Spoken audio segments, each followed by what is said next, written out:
रूपमयी रूप को देखकर मन ही मन कहा, यदि ये मेरी पुत्री बन जाएं, तो मेरा जीवन धन्य हो जाए। सूर्य देव की इस भावना को समझकर भगवान श्री कृष्ण ने उनकी ओर कटाक्ष किया और संकेत किया कि उनकी इच्छा पूर्ण होगी।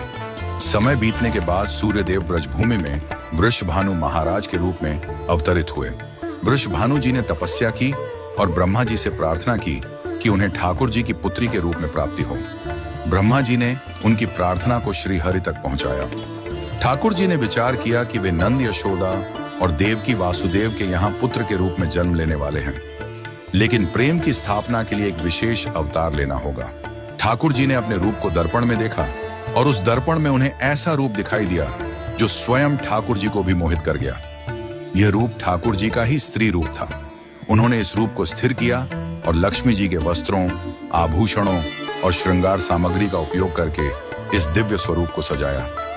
जब यह स्वरूप पूर्ण हुआ तो ऐसा प्रतीत हुआ मानो सूर्य और चंद्र का एक साथ मेल हो गया हो। यह दिव्य तेज इतना अद्भुत था कि स्वयं ठाकुर जी भी नेत्र मूंदने को विवश हो गए। जब उन्होंने नेत्र खोले तो उनके सामने श्री राधा रानी का दिव्य स्वरूप प्रकट हुआ। श्री राधा के प्राकट्य का समय सुबह 4 बजे का था, जो ब्रह्म मुहूर्त का समय है। भगवान के अन्य अवतारों का प्राकट्य दोपहर 12 बजे या रात्रि 12 बजे होता है, परंतु राधा रानी का जन्म ब्रह्म मुहूर्त में हुआ, जो नए दिन की शुरुआत का प्रतीक है। यह इस बात का संकेत था कि प्रेम का प्रकाश संपूर्ण विश्व में फैलने वाला है। राधा रानी के अवतरण पर वृषभानु महाराज और कीर्तिदा माता के घर उत्सव मनाया गया। सभी गोप गोपियां ब्रजवासी आनंद में झूम उठे, लेकिन एक अद्भुत घटना ने सबको चकित कर दिया। राधा रानी अपनी आंखें नहीं खोल रही थीं। वृषभानु महाराज और माता कीर्तिदा इस बात को लेकर चिंतित हो गए। कई साधु संत और विद्वान उनके दर्शन करने आए, लेकिन किसी के भी प्रयास से राधा रानी ने अपनी आंखें नहीं खोली।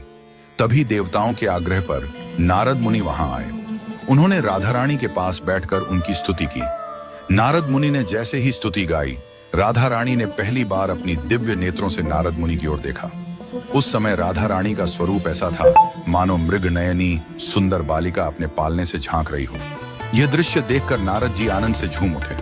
उन्होंने अपनी वीणा और करताल बजाकर कीर्तन प्रारंभ कर दिया और गाने लगे, जय राधे जय वृंदावन वासिनी। वृषभानु महाराज यह अद्भुत दृश्य देखकर भाव विभोर हो गए। उन्होंने राधा रानी को प्रणाम किया और स्वयं को धन्य माना। उन्होंने अनुभव किया कि उनकी पुत्री कोई साधारण बालिका नहीं, बल्कि साक्षात देवी है। इस प्रकार श्री राधा का अवतरण प्रेम की स्थापना के लिए हुआ। ठाकुर जी ने ज्ञान, धर्म और वैराग्य की स्थापना के लिए कई अवतार लिए।